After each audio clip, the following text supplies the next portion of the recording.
To set Google Discover as media pick to your Samsung Galaxy S25 Ultra home screen, long tap on an empty area on your home screen, and then tap Setting.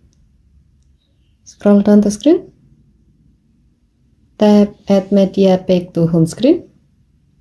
If this menu is still off, tap the on-off switch to turn it on, and then select Google Discover.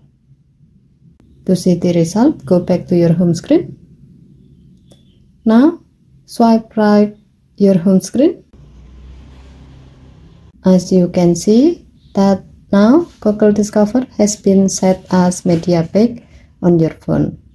With this service, you can easily keep yourself stay updated on topic of interest without actively searching for them. Okay, thank you for watching.